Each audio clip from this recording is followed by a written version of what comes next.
Halo teman-teman, kembali lagi bersama kami dari tim support Inspirasi Biz. Kali ini kami akan memberikan tutorial bagaimana cara membuat pesanan perakitan pada pos 5. Nah, untuk lebih detailnya, silakan disimak penjelasan berikut. Baik, untuk perakitan pada pos 5 ini memiliki menunya tersendiri, yaitu menu perakitan. Di mana menu perakitan ini digunakan khusus untuk alur penambahan item tipe rakitan. Sehingga untuk memberikan stok pada item rakitan, kalian hanya bisa menambahkannya dari menu perakitan atau dari saldo awal item yang ada pada menu persediaan. Selanjutnya, kita masuk terlebih dahulu pada menu perakitan. Dan di sini ada 3 modul yang bisa kalian pilih, yaitu pesanan perakitan, daftar proses perakitan, dan daftar proses jadi. Dan untuk kali ini, kita akan membahas mengenai pesanan perakitan. Namun, sebelum kita melakukan penambahan transaksi pesanan perakitan, ada beberapa hal yang harus kalian ketahui, yaitu yang pertama, pesanan perakitan tidak akan menambah atau mengurangi stok dari bahan perakitan. Dan kedua, apabila proses perakitan barang tidak melalui sistem pesanan atau PO, maka proses pesanan perakitan ini bisa dilewatkan dan langsung masuk ke daftar proses perakitan.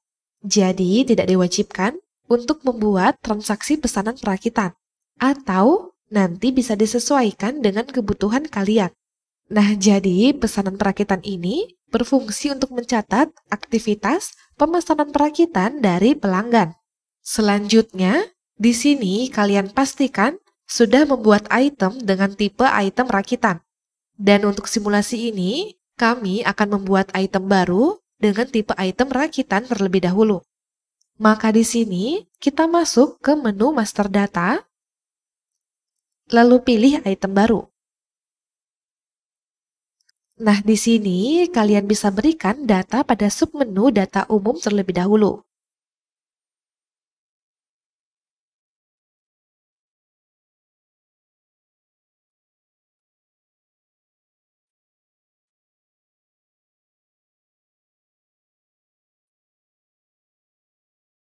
Kemudian, jika sudah, kita masuk ke submenu rakitan. Nah, di sini terdapat 3 tabel yang berbeda. Di mana tabel pertama digunakan untuk menginputkan item atau bahan yang digunakan untuk rakitan.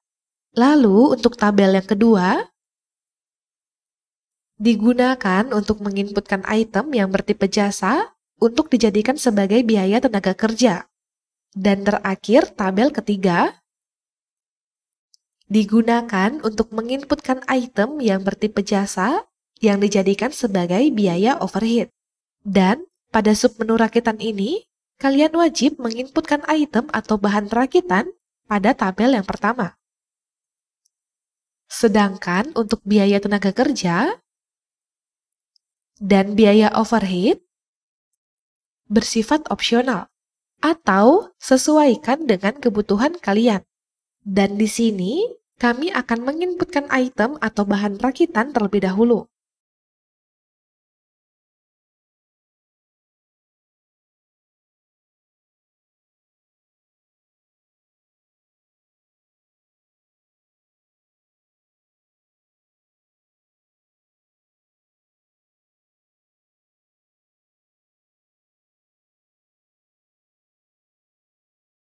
Nah, jika sudah, kalian bisa masuk ke submenu satuan dan harga jual. Dan seperti biasa, kalian bisa memilih harga jual yang sesuai dengan kebutuhan kalian. Lalu berikan satuan dasar yang sesuai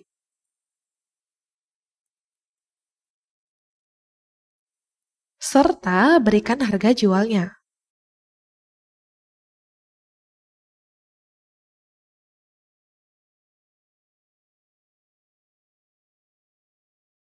Dan untuk barcode, poin dasar, dan komisi sales bersifat opsional, di mana sesuaikan dengan kebutuhan kalian.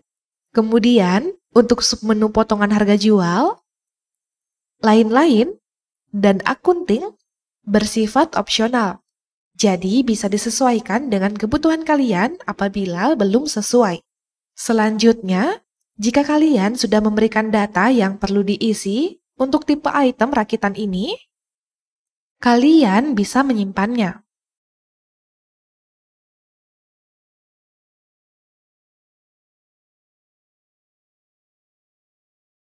Sehingga nanti akan muncul item rakitan seperti ini. Setelah itu, karena saat ini kita akan membuat pesanan perakitan yang artinya tidak akan menambah atau mengurangi stok bahan rakitan, maka transaksi ini tidak memerlukan stok pada bahan rakitannya. Sehingga jika pada item atau bahan rakitan yang diperlukan tidak memiliki stok, maka kalian tetap bisa membuat transaksi pesanan perakitan ini. Selanjutnya, kita akan coba simulasikan dengan membuat satu transaksi pesanan perakitan. Maka di sini kita masuk ke menu perakitan, lalu pilih pesanan perakitan. Kemudian kita klik tombol tambah.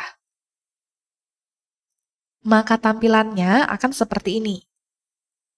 Nah, untuk yang pertama, di sini ada no transaksi dengan nilai auto. Di mana no transaksi dengan nilai auto ini, nilainya akan otomatis terisi oleh sistem. Jadi kalian bisa lewatkan saja untuk no transaksi ini. Lalu untuk jenis ini, akan otomatis terisi secara default dengan perakitan seperti ini. Kemudian untuk tanggal ini, akan mengikuti tanggal pada perangkat yang kalian gunakan. Dan untuk tanggal ini, kalian bisa sesuaikan kembali dengan kebutuhan kalian. Lalu, untuk keluar dari ini, akan secara otomatis terpilih dep atau gudang sesuai login user. Dan di sini juga kalian bisa sesuaikan dengan kebutuhan kalian. Namun, pastikan pilihan dep atau gudang ini sudah sesuai dengan stok item atau bahan rakitan yang digunakan. Selain itu, sesuaikan juga pelanggan yang melakukan pesanan rakitan ini. Selanjutnya, kita bisa inputkan item rakitan yang sudah kita buat sebelumnya.